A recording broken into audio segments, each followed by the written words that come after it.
Welcome back to the Reparative Media Podcast. Today, we're going to hear from Tiffany Walden, who is the co-founder of the Triibe. This is a Black news and information site based in Chicago. We talk a lot about how they work, how they challenge Chicago's mainstream media to tell the true story about what this city is like, and even how they're going to expand. It's a really great interview on how journalism can heal the historical harms that corporate media and journalism has enacted on marginalized communities.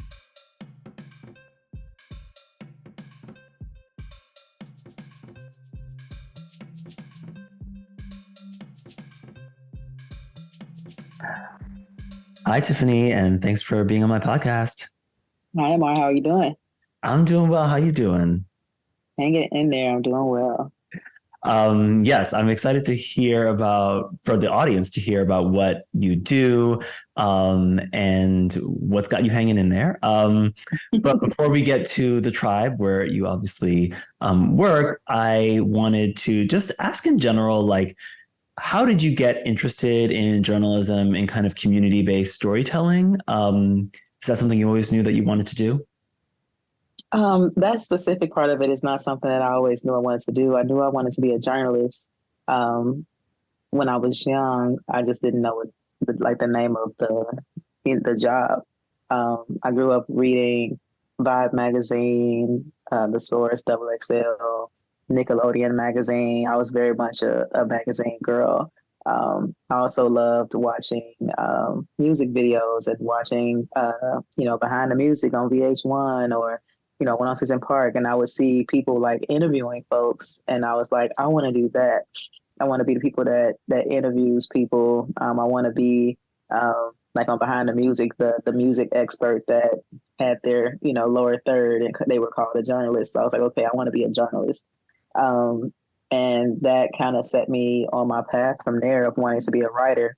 I didn't have interest in being on TV necessarily, but I would see those same names in the magazine. So I would see like Danielle Smith on Behind the Music, but also see her as the editor-in-chief of Vibe magazine. And so that is what encouraged me to really get into writing. I always was a kid that would like sit on the porch and listen to people in the community talk. I grew up on a very matriarchal block in North Lawndale. So all the grandmas and the moms would sit on the porch, at night and just gossip. And I was an old soul. They would like let me sit on the porch with them and listen. If it was something they didn't want me to hear, they would spell it out, thinking I couldn't get what they were saying, but I knew what they were saying. So that was kind of the part of me too that made me a storyteller, was listening to like that oral tradition of old Black women gossiping and telling stories to each other, rehashing what they saw in the news, what they saw on Oprah, whatever it was, and telling their friend or their neighbor about it. When I got to high school, my mom is a nurse. And my sister she studied computer science, and she was doing like software technology. So everyone expected me to do something tech related. And that just wasn't me. I was not that girl again. I was not a math girl, was not a science girl. But my teachers in English, they saw me and realized that I was a really good budding writer. So one of my teachers pulled me aside and created a curriculum just for me, where we would read the New Yorker, or we would read, different books and different magazines. And together we would come up with an assignment for me to like imitate the way that personal essays or the way that different stories were written in those magazines. And then she also encouraged me to apply to Marquette University's summer camp. They had like a journalism summer camp back then. And that's when I started to put the pieces together of like, I really want to be a journalist. And I went to Marquette and learned a lot about Milwaukee, and that it was very similar to Chicago. I did my story was on gentrification, which is a word I did not know, but the act of it was happening on the West Side in, different communities like around UIC where my mom works.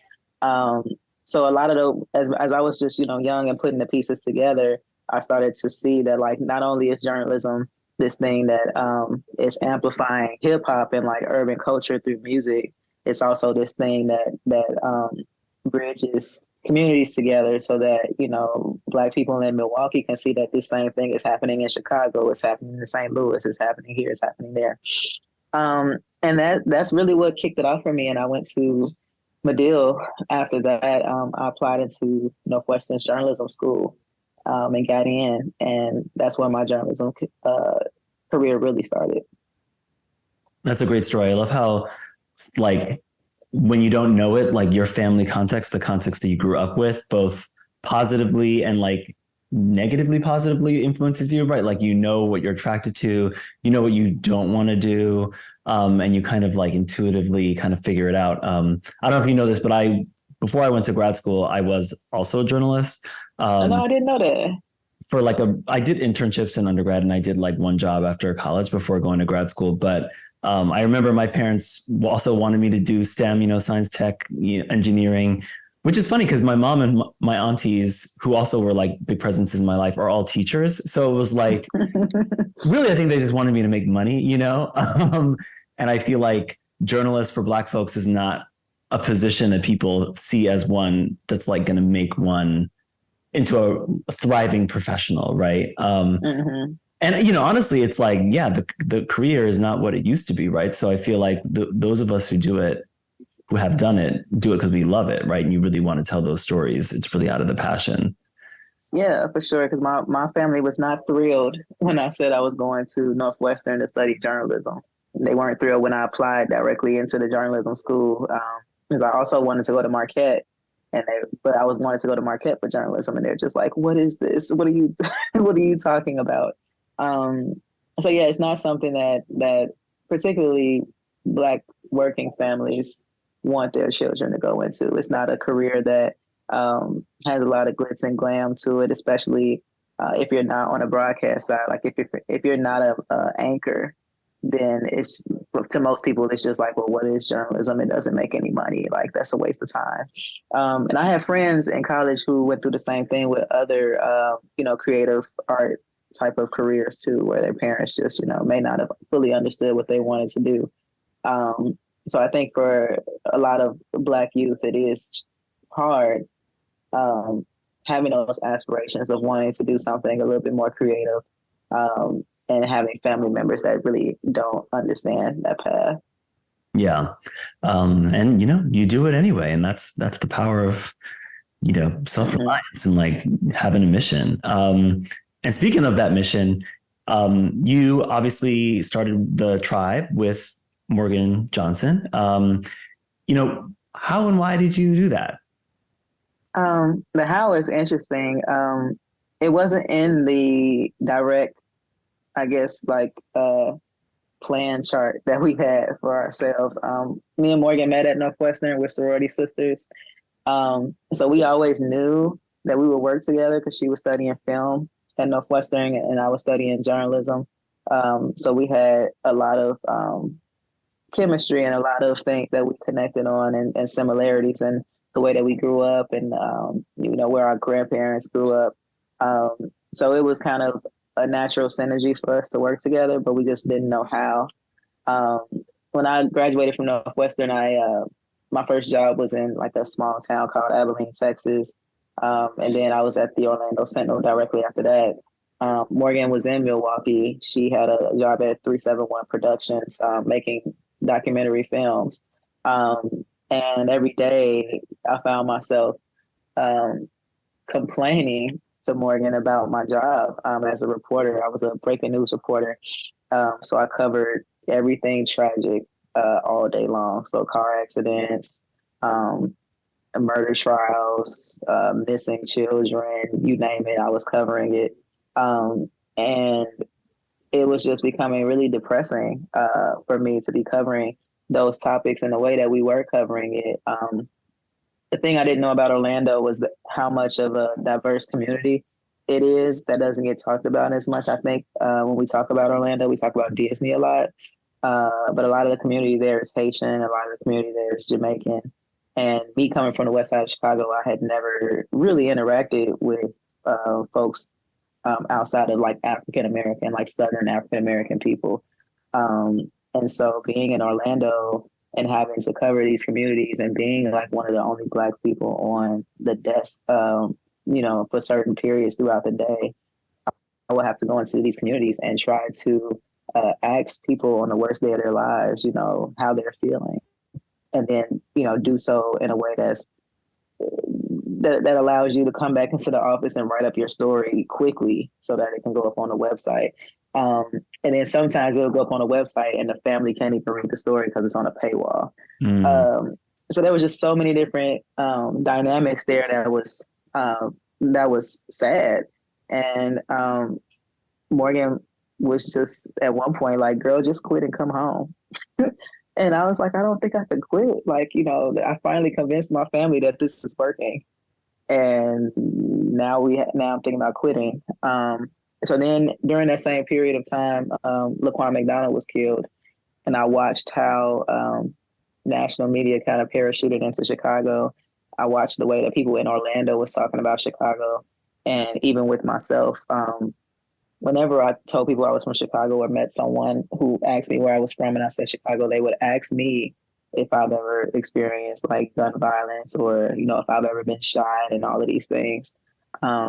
So that was kind of the last moment where I was like, okay, maybe I should go back home and like tell stories about Chicago that really uplifts like the community. So that's when I quit. Came back to Chicago. This was late 2015, early 2016. And then eventually Morgan came back to Chicago too.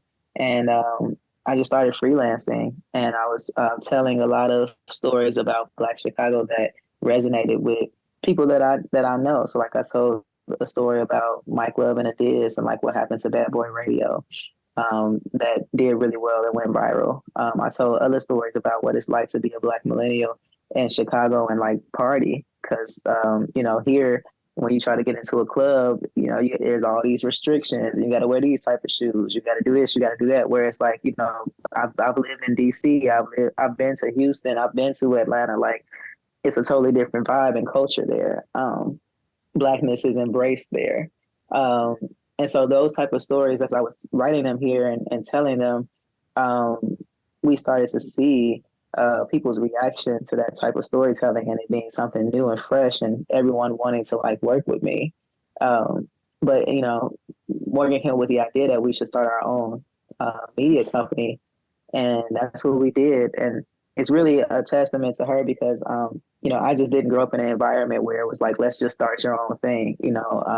My family is very much like, you need to have a job, you need to have benefits, you need to have health insurance, and kind of going on that path of starting your own thing doesn't give you that stability.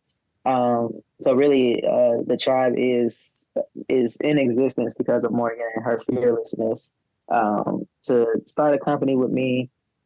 We met David at a party, and David Alutalo, our business partner, came in too, and he built the website for us from scratch. And we had a small group of contributors who came together. We had a meeting like in my apartment I was subletting, and we just assigned stories and went with it. And it took us maybe 8 to 10 weeks to bring it all together. And it was just a passion project. Even still, we were calling it like, a media outlet, but it still felt very much like just something we was doing. And it took maybe 3 months before it just started like blowing up. And we were finding ourselves trying to keep up with the demand of it and, really trying to lean into it. And so those first maybe 3-4 years are like very experimental years, very broke years. We didn't have any money at all and no team really. But those early articles, you get a feel of like, what we were really trying to do and the experiential aspect of like what the tribe was at the time. Yeah, wow. That's such an incredible story for so many reasons. Like having been in journalism, a job at a place like the Orlando Sentinel is not one that you give up, right? That's your stepping stone to the Washington Post or all of these other bigger outlets, right? Where people want to be, you can get on TV and all that stuff. So it's like a huge sacrifice and a testament to your commitment to Chicago and to authenticity that you let that up.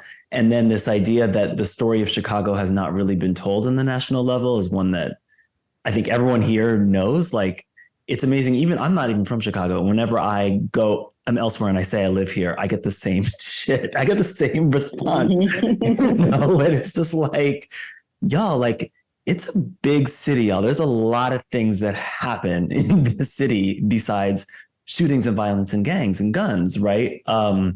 So, when I think about the Tribe, I do think about one of the few outlets who actually tells that story. Even the media here, when they cover Black communities, don't often tell the other types of stories as well. And it really, for me, brings up this tension between, media that is by and for a community and media that's for this thing called the mass audience, right? Which is what journalism in the 20th century really was about. Just this kind of like as many people as possible, but told through this frame where the neutral position is white, right? Like, oh, everyone can understand the white perspective is kind of the idea. So I'm just kind of curious, like, but you also talk about how, like, when you were writing stories, people were reading them, so it's not niche as in small. So I'm just curious what you think about when the Tribe, like, who do you write for? Do you think about it as specific or niche, or how do you think about it? In the beginning, I thought about it as a very niche audience. We all did. It was just like, we're making this publication for and by Black millennials, like specifically Black Chicago millennials. So everything in those early stories is from that lens. It's us treating older journalists for like, the way that they're telling stories. It's us talking about the nightlife culture and what it's like to go out in River North, and the racism that you face when you go there.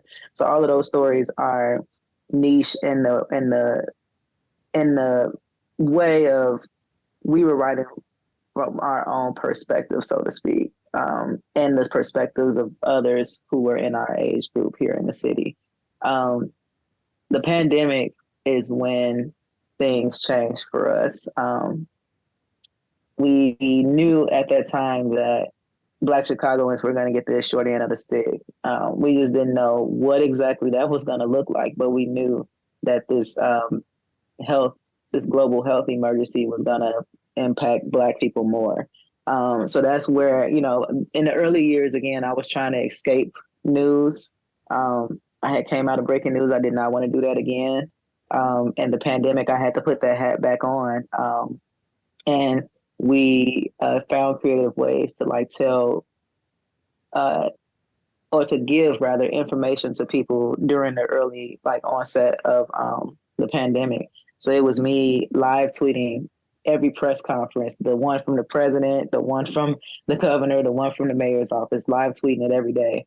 At that point, a lot of government entities started to recognize us. So we got invited to the virtual press conferences where we can, throw questions in. So I would have people sending me questions in DMs on the Tribe's Twitter, and then I would take those questions and ask it in a press conference. So then people would hear their question in the press conference and think that that's really cool. Like, these are people that are actually listening to us.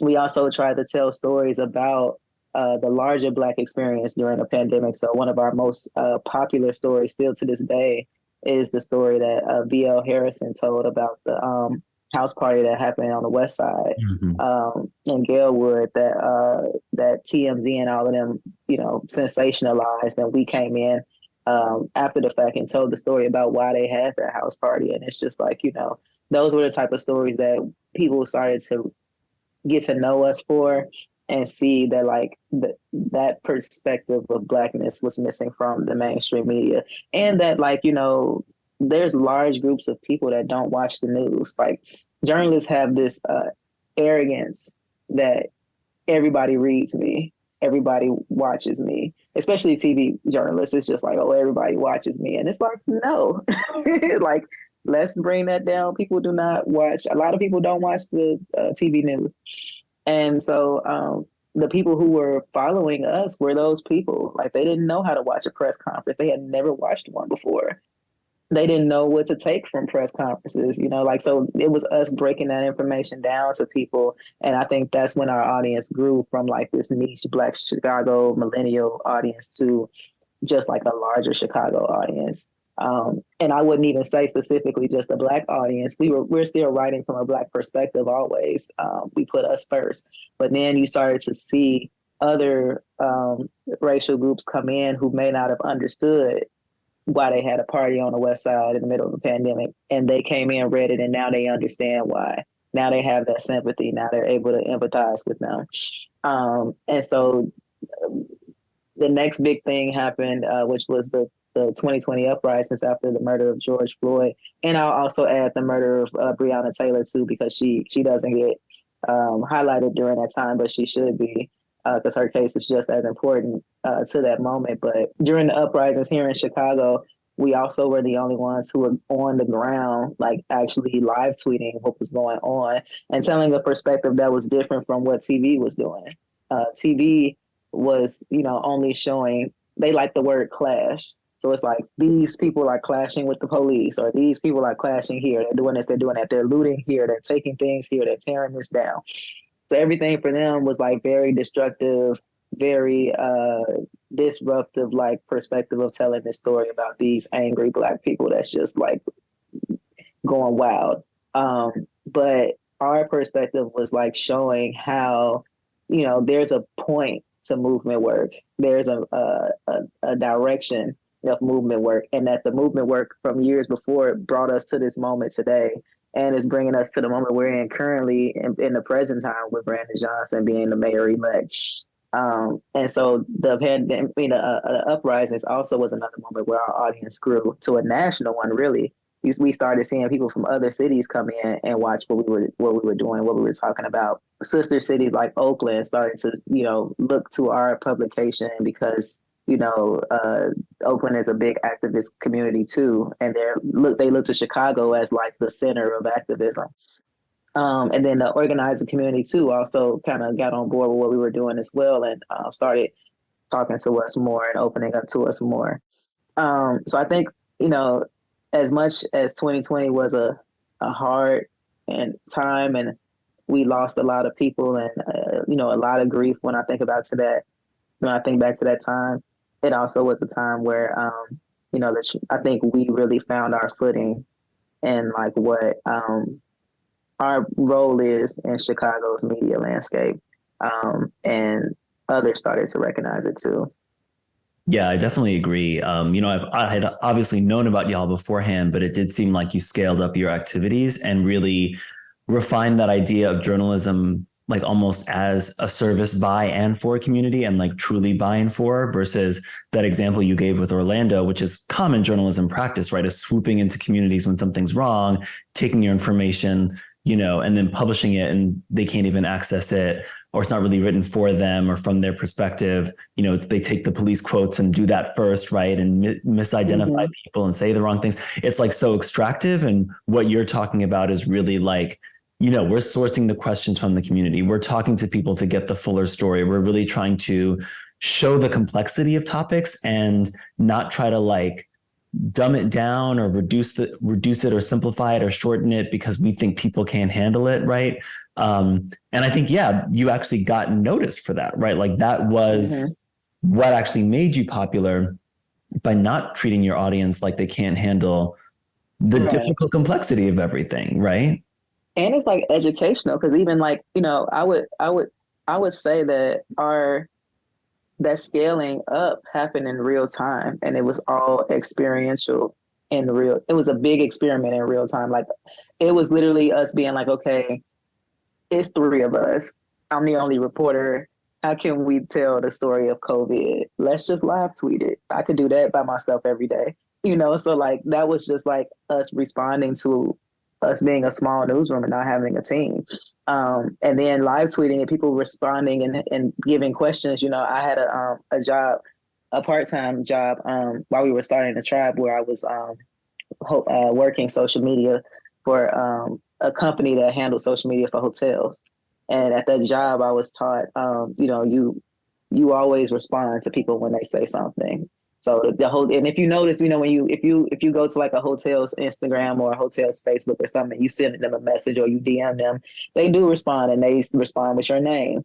So that was me, taking something from that job and being like, all right, everybody, and to this day on Twitter, I'm still responding to people like, thank you, Sharon, for X, Y, and Z, or I see your question, such and such. Like, I'm gonna ask it. So I think that's the experiential part of being a startup, and also having a co-founder in Morgan that's a filmmaker, and specifically a documentary filmmaker, where impact strategies are built out and the community is all built out. When thinking about a film, those practices are a part of the tribe. Whereas, in journalism, I didn't learn that stuff. It's very much us being in our ivory tower. We write our story and then we go on to the next thing. There is no impact strategy. So the experiential aspect of the tribe is bringing all these different things together, the miscellaneous part-time jobs I've had, whether that be at Target or at the social media place, Morgan being in film and having to build impact strategies through documentary, David doing different tech stuff through his, jobs and startups that he's worked with. That's what makes us, I think, unique and stand out too, because the community can actually tell us something and we'll be like, all right, that makes sense. And we actually implement it like the next day, or we try it the next day and see how it works. Whereas, at TV or a big entity like the Tribune, you got to go through so many chains of commands before something maybe is even heard, let alone implemented. So yeah, I think people like and recognize that about us too, that they can see us on the street, say, hey, I like such and such, or I didn't like this, and then we'll implement that the next day. Yeah, it sounds really like organic, like it wasn't a prescribed thing. You just like responded to what were the needs of the people around you. What did the city need? It reminds me a lot about the early years of OTV when, we kind of also blew up in that 2016, 2017 time. And we didn't have resources. So I had people coming to me and I was like, well, I'll help you as best I can, and just doing the best I can with what I had was actually enough, like it wasn't the best. It would have been great to have millions of dollars still. Right. But, we got a lot done and we helped a lot of people, and that helping people helped other people, right? Like you have these network effects as well. And I think traditional corporate journalism organizations are not set up to do that. And it is why they're struggling in the digital environment. They're not really responsive. Like you said, they're not really responding to people, giving them the information in the forms they need. We've talked about some of the things that you've done in the tribe, but I know there's other things. I know you've published videos, you have different kinds of things you covered. It's not just all kind of like crisis intervention or disseminating information. There's fun things too on the Tribe website. Y'all have done podcasting. So I'm just kind of curious, like over the years, what are the parts of the business that you are most proud of? Oh wow, that's a big question. I'm proud that we still exist. That's like the number one thing, that we still exist, and we have a team now of I think 8 or 9 people. Whereas when we first started, the first 3 years, it was just me, Morgan, and David. So I'm extremely proud of the growth that we've had in just a 6-year span, where we started out without any funding, no financial support at all. It was just a dream and a $2.99 URL that came to life and turned into this thing that it is today. So I'm very, very proud of that.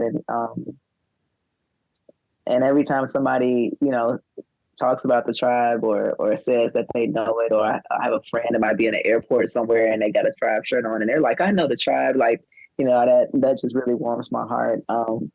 So I'm just glad that we still exist in this journalism climate when so many other outlets, don't. I'm proud of our team, our election coverage, particularly. We're still just coming out of election season, and the work that Tonia, Jim, David, Tiger, Morgan being on WGN, Jerome being out in the street talking to voters. The work that our team really came together and banded together to do, to provide information for people during the election was out of this world. I went into the election season with a plan, but you always have a plan, and the plan may work, it may not work, and there's always bumps in the plan. But everybody really just immersed themselves in this election and wanted our community, not only just our audience, but our community, to be well informed in the best way that we can inform them, whether that's on social media, whether that was through David's election center, where you would type in your address if it told you who was running on your ballot, or if it was the actual story themselves, or our TV and radio appearances that we did. That was a really phenomenal time and moment for me. I think that will always stick with me, because that was really seeing the tribe at work, and like what we imagine the tribe to be. The election cycle was the epitome of that. Yeah, I can't say enough about our election coverage. It just really, to me, it shaped the entire journalism ecosystem here in Chicago, and how to cover the election. And it pushed back on, it taught our audience and encouraged our audience to push back on narratives that some of the mainstream people were putting out there that was not, telling the whole story. So I think, when I think about 10, 20 years from now, and, I still will be talking about the 2023 election and the stamp that we really made during that time. And then, of course, other things that I'm proud of are, I think one of the first things that we launched with was Morgan's docuseries called Another Life. And that really, I think, started to shift conversation around how some media here in Chicago talked about the gun violence here. In the beginning, we really were pushing back on the headlines of, X amount of people were killed this weekend. We saw that every week in the news headlines. And Another Life really, those vignettes about each person who has been left behind after gun violence happens, those loved ones, those children, those family members, moms, cousins, whoever it is. Like Morgan did such a great job, just like uplifting their experience and the life that they're trying to piece back together when those parachute journalists leave. And it's one of those things that I wish we had more episodes of it. But that launching with that series is something I'm always still proud of too, because it really just again shows that the tribe can shape narratives through various media forms, whether that's documentary film, whether that's journalism, whether that's the actual website and tech. So yeah, those are a few things. Yeah, on the election coverage, I have to agree. I feel like, I prefer y'all's election coverage and political coverage in general to pretty much any other Chicago media outlet, TV or print. For me, I think the first kind of like, whoa moment was even before the election when you had, was it Bella Baz covered interviewed Lori Lightfoot or? Oh yeah, that was Bella Baz interviewed Lightfoot during her midterm anniversary. Yeah. Yes. Yeah. Which was honestly, I think to this day, the best interview with Lori Lightfoot. Yes, like you just realize how the questions that all the other journalists aren't asking, and how if they just asked different questions, they would get a different story, and a much more rich story, much more interesting story, frankly. Black Chicago's perspective on the mayor, I think, was so important for this election. Like Black millennials, especially for Brandon Johnson, I think it was in the first part of the election before the runoff, right? Like we're kind of a critical difference in putting him above Lori Lightfoot. And of course, also in the runoff with Paul Vallis as well. And I think the tribe, and especially Morgan on TV, helped the mainstream journalists understand what was really going on in the city, right? And like why Johnson even won, and why we are in this moment now where we have a mayor who actually wants, community control over policing, right? And they just inaugurated the first civilian oversight board. Mm-hmm. I forgot if that's the name for it. The police district councils, yeah. Police district councils, thank you. And so, there's a lot of changes that are happening in the city right now. And who knows if they'll stick, because we know politics and we know history, but they are quite historic. And you would not understand why that happened without the tribe, even going back to another life, right? And this idea that, so much of voting in Chicago is based on violence, but so many people don't understand why violence happens, what are the after effects, how one act of violence is connected to other acts of violence, is connected to systemic acts of violence, right? And that nuanced story is so critical to solving the problem, right? And actually helping people. Yeah, I'm glad you brought up Bella's column. And I'm sad that I didn't bring it up myself, but Bella's column, I learned so much about the city, about organizing, and about the history of organizing in Chicago and the achievements and accomplishments that came from it through Bella's revolutionary column. With the mayor's midterm interview, we initially weren't even supposed to be doing that. Like by that point, I don't even think like Mayor Lightfoot's team liked us anymore. They knew that we were kind of quote unquote rebel rousers or whatever, so they didn't want to have anything to do with us. But at the time, Mayor Lightfoot was kind of beefing with the press corps here, which is like the white Tribune reporters and all of these people. So that's why she came up with the I just want to interview Black and brown journalists thing. It was not on some like equity stuff. It really was like, oh, y'all done pissed me off. I'm going to come over here. On the one hand, that was kind of that other moment that scaled us up, right? Because it's just like, how did the tribe get this interview? But because the way we were asked to do it and we were kind of blindsided, it also opened us up to attacks, racist attacks. So we got a lot of people who was just coming in like, oh, she's just going to them Black people because they're not going to hold her accountable. Those aren't real reporters. They don't do real journalism. All of that stuff started coming in. And then our peers, Southside Weekly and Injustice Watch, like the indie kind of peer group that we have here, they're all just like, well, how did y'all get the interview? And we didn't, so it really put us in this place that we didn't like being put in because we didn't even ask for this, and when Marianne Ahern from NBC put out that tweet about like, oh, she's only interviewing Black and brown journalists, that was just a dog whistle. So more and more attacks came. And the thing about it too is that so many people were just like, I can't wait to see who writes the story because they thought one of our reporters was going to write the story, and it just threw everybody off when it was Bella. And the way that Bella came into that interview was amazing because she had already encountered Mayor Lightfoot as head of the police board. So her relationship to Lightfoot is already on a whole nother level, and she had to bring herself into another mindset to be able to interview her the way that she did. And Bella's questions are like questions I never could have asked. I never would have thought to ask the questions in those ways. Morgan came in and gave some guidance too in the ways of like, okay, we have to anticipate what she gonna say and have this question, line up this way. So everything about that experience helped me grow as an editor. And it helped me grow just as a Chicagoan because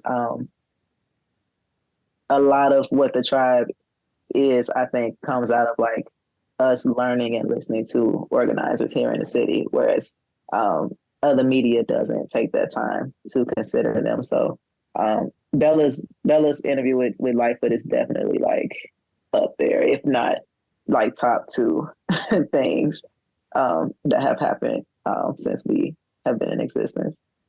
Yeah, and it's just so interesting that in that pressure cooker of a moment, right, where the media's attention were really on you, the mainstream Chicago media's attention was on you, you very well could have had you or Morgan do it, right? These like Northwestern trained journalists, like to say like, oh, we're not real journalists. Like, well, we went to one of the best journalism schools in the country, right? But it was such a bold move to have an organizer do that interview, and really kind of as a testament to your values, right? That like actually we undersell the brilliance and the intelligence of so many Black people in Chicago. We undersell the brilliance and intelligence of organizers, particularly the media, who rarely ever interview organizers who are actually on the ground doing the work.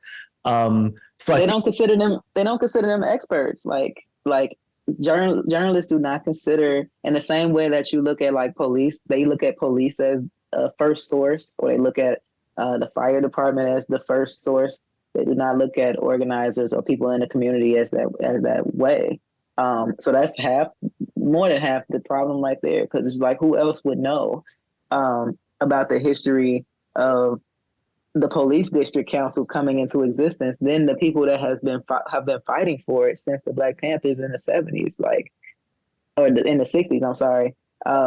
Why not ask those people? Why are they not expert sources? Why are they not first sources when it comes to policing, when they've been battling this whole time? Yeah, it truly blows my mind, and it's really enraging when you think about. It's really enraging because they write so much about violence in Chicago, but they don't talk to any people who are trying to actually heal those harms, because a lot of violence comes from police, or the after effects of over policing, right? But anyway, we don't have to get into all that. But this raises this question of, how y'all work internally. You don't work like a traditional organization, and what is it about how y'all work that you think is most impactful or most different from your corporate bigger peers here in Chicago? I think it is the documentary aspect, documentary film aspect that Morgan brings into the tribe, because we used to argue playfully about our respective like careers when we were in school. I would argue about journalism and how it's the better medium, and she would argue about documentary being the better medium. So we always would go back and forth about it. Because I'm just like, documentary people have this air of like, whatever. They sure do. So I used to make fun of that. And, she used to be like, well, journalists, y'all just write anything. Y'all don't even fact check. And so we would just do this, thing. But it was when we started the tribe that she started to make me think. And we also, something that I didn't include in the earlier part of the story is that both of us are kind of like media nerds. So before we even started the tribe, in that, 2012 through like 2015 era, we studied like Issa Rae being on YouTube with the Awkward Black Girl. We watched the girls from Broad City, them on YouTube first before they got to Comedy Central with Broad City. We watched BuzzFeed grow into what it was. We watched, there was these Black guys that had a blog that was hilarious, but like, they got picked up by the people that own the Root. I think it's like Univision or something. But we watched them go. Yes, Very Smart Brothers. Mm-hmm. We loved them in the beginning and like watched their journey from like starting that blog, the way they were telling stories, the way that they were interacting with their audience, and then them being picked up by a larger company and like seeing what happened there when that happened. We watched Black Voices and how, that started off and how it ended. So we always have kind of just watched media in different ways. We watched Quinta Brunson when she was just, at BuzzFeed making funny videos, and even before then when she was just making funny videos, period. And we watched how people move. We watched how BuzzFeed went from kind of this like phenomenon to all of a sudden like having all this money and hiring hundreds of people at one time. And then like 3 years later, not being able to keep all of them people. So all of that too ropes into how we operate, where it's just like, people are into us now and people want us to grow very fast. But, sometimes when you grow very fast, you don't build sustainability. And then 2 years from now, you got to let all them people go that you hired. And so a lot of that is how we operate within the tribe. It's just like we built something. So the election was us building our news coverage. It was like, this is what our audience likes. We now know that they like when we do this type of stuff. We know that they like when we write this way. We know they like this, they like that. This is what our formula is now. So now our news stories are this. Social media, it's like, okay, we know our audience likes these type of things. We get a good amount of hits when we, do this. When Rachel was doing the WTF Chicago and the top cop candidate on TikTok, we know that people like that. Let's bottle that up, put it into a formula, and now we can do that on social media. So everything that we do, even if it's an experiment in the beginning, we study it and then see how we can make it a formula and continue to do it. And then watching Morgan and them do Unapologetic, that film, and the care that her and Ashley took into telling that story, introduced me to looking at organizers as first sources. Because again, in journalism, we weren't taught that. So that made me fight internally with myself in the way that I was like editing people, because I realized that, if we're going to really, be community first, I have to shed everything that I've learned in journalism and like start from scratch, which was a really hard process. Because, if you went to school for something and then you practice something for years, all of a sudden to be told that all of it is wrong, you're just like, well, damn, like what did I pay this money for? And so now, we just have an approach of, again, like letting that air of like, I'm a journalist go, and anybody could be a journalist, our news editor didn't traditionally come up in journalism, but he's a journalist, like, and he's really good at what he does and really good at fact checking and editing. So I think, like letting go of the things that you've learned, and being open to building new processes, is how we've been able to stand out in this ecosystem too. Yeah, that's really great. I love that. And I think, very representative of like millennial ways of being when we get the resources to build our own stuff and we don't sell out. I think there's an among some of us of like keeping things small and sustainable and understanding that bigger is not always better. Because when you watch what happens, sometimes great things can happen. Like Issa Rae has done really great for herself. She's really building a really intentional empire, I think, but it can go awry very quickly in a lot of other situations. What challenges do you have as an organization, and how are you navigating them? And oftentimes for me, as someone who's run a small organization, sometimes the challenges are things internally, and sometimes it's actually just like you're in a context that you can't control. So it can be internal or external challenges. So I'll name, I like that you said there's some internally, because I'm always internally challenged. Let me see. I think right now, a big challenge that we face is coming out of the election, and people, like, the demand has increased. Whether that's a demand that's internally in my head or it's actually a demand out on the street, it feels like that, again, that's a moment that put us in another place. And now it's like, how do we meet that demand with the size of the team that we have, with the money that we have, and while building that sustainability so that we're not moving too fast. And so that's something that we always come out of those big moments thinking about and feeling challenged about at the time. Eventually we work through the challenge, but it is, how do we live up to what people are saying and thinking about us now? And so we're like thinking about, how do we redesign our website? Because the website is one that I think we last redesigned it in 2018, and it's like our audience is different now. We're even different. My eyesight has changed. Some of the stuff on the site I can't see. So we have readers who message us and say that they can't see something, or just the different visible accessibilities to things is something that I never thought about when we first started, but now I do, because some of our audience is older. Some of our audience have other accessibility needs, and we now have the mind and the language to think about that. And so those type of things is what we're moving into a season of, is like, how do we not necessarily rebuild, but how do we scale up again to like a next level where we're able to meet the needs of different people that's within our audience space. We did a survey through the Medill Media Lab where we learned that a lot of our audience finds us on social media. Like, they find us on Instagram first, and then they decide that they want to make sure they don't miss anything, so they subscribe to our newsletter. So that makes us now think about social media in different ways. Because before we kind of was just like putting stuff up there.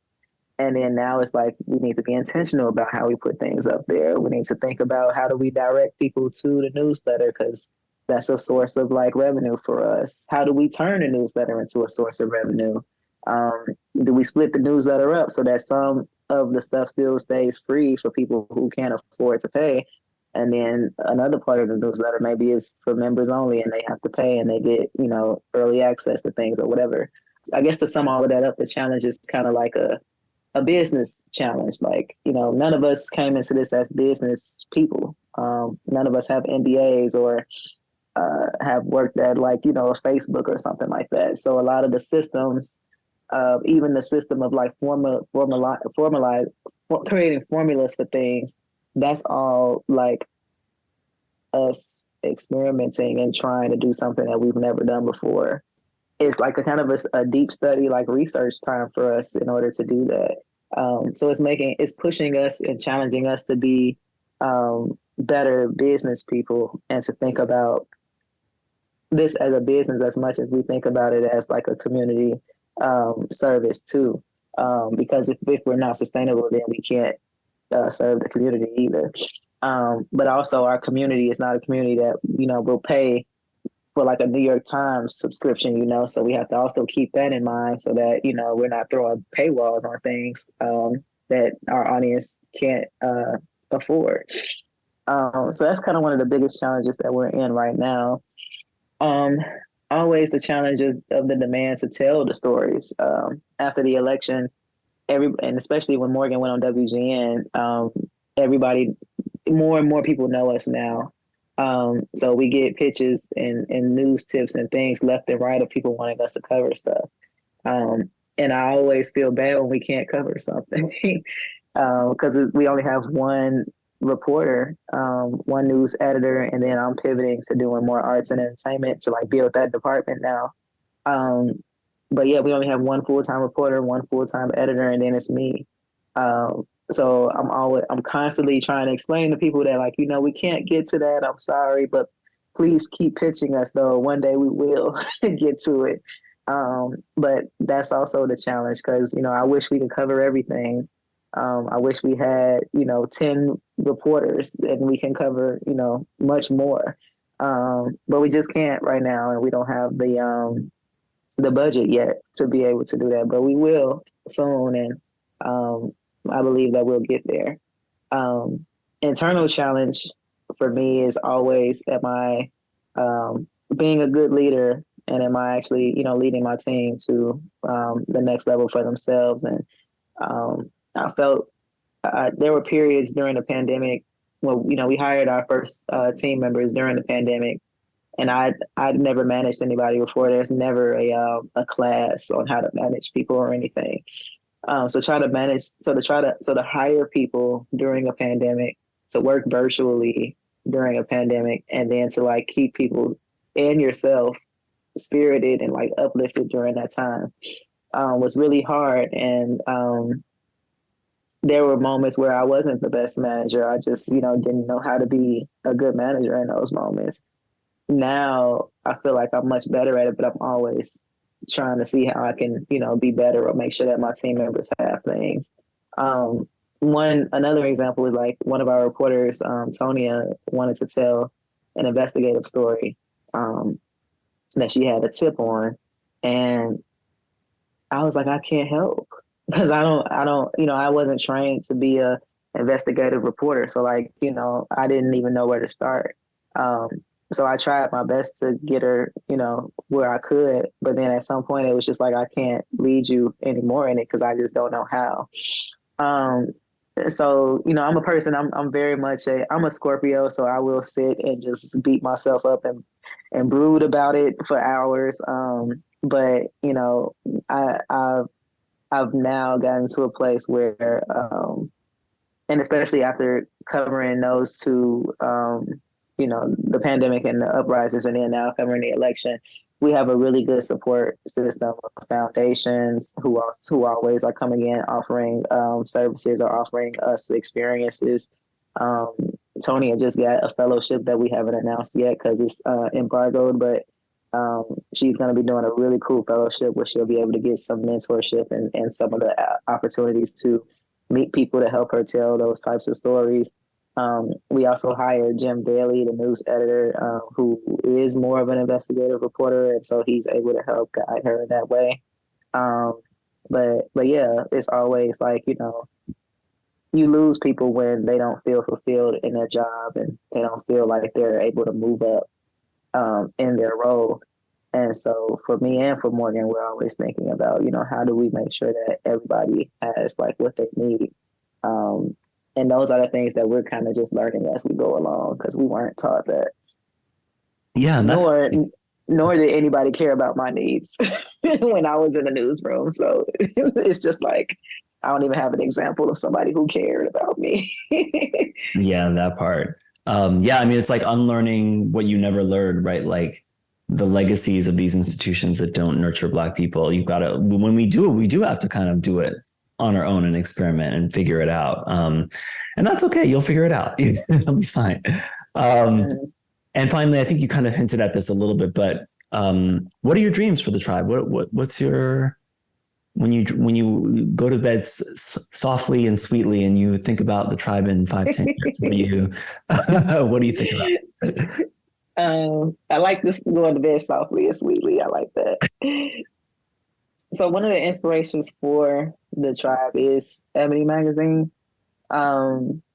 Another like institution that we studied. I interned at Ebony when I was coming out of college, and I was just amazed just even being in the building because it was like walking into a time machine. All the old school orange couches and yellow orange floor carpet and all that stuff was still there. But the inspiration behind Ebony and Mr. Johnson was his mind to think about multimedia at a time where like that wasn't like a word, that wasn't like in our vocabulary. So, he thought about films. He thought about fashion with Fashion Fair, or whether his wife thought about fashion. He thought about books. He thought about the magazine itself. He thought about Jet magazine, like, the more weekly thing. He thought of everything and built his business around reaching Black people where they were at that time. And so for us, that's a big inspiration, and it's something that we used to tell people when we first started was like, we want to be like Ebony magazine or Ebony publishing or whatever, because you can have these different arms that all work together to do a common goal. And the only downfall to Ebony is that at some point they stopped imagining. At some point, Ebony magazine got stuck in a time period and they didn't want to move with the technology or with the times, and that hindered them. And that's kind of where like a Vibe magazine picked up the torch, and they also, were dreaming and thinking about, telling stories in different mediums too. But then they also got stuck in a place, and that hindered them. So with us, we're taking those lessons, and we always think about the future. Morgan has a 7-year-old nephew. I have a almost 16-year-old nephew and a 22-year-old nephew. All of them consume media in different ways. The 7-year-old knows where everything is on YouTube at all times. The 16-year-old, he's playing video games all day long. And then the 22-year-old is also on YouTube, but also may read occasionally or like may watch a movie or something. So like just thinking about all those different places where they are, and try to think about how do we build the tribe for future generations when they come into their buying power, or when they get to a place where they are actually caring about the news and about perspective and about the Black perspective. So we're moving towards a place where, of course, the journalism arm will still be there. The news side is really strong right now, and I'm building out the arts and culture side so that you get a good balance. Because with our team being small, when we were in the election, we were in it. There was nothing else going on, you know. So I don't want that in the future. I want it to still have some balance. So we're building that out. At some point, we're going to be building out the video arm, so we'll be able to do more of the video interviews and things like that, where you saw like Morgan did the video sit down with Chance the Rapper. We were able to tell like a multimedia story with video and with written word.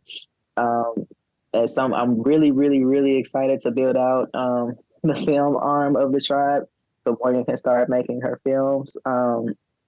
She's being the publisher of the Triibe is all consuming, and she hasn't had, you know, the time that she really deserves to sit down and write and to build the ideas around her films. But she has the actual film, like the ideas for the shows and the films. We just need to build that arm out, and time for her to like write it.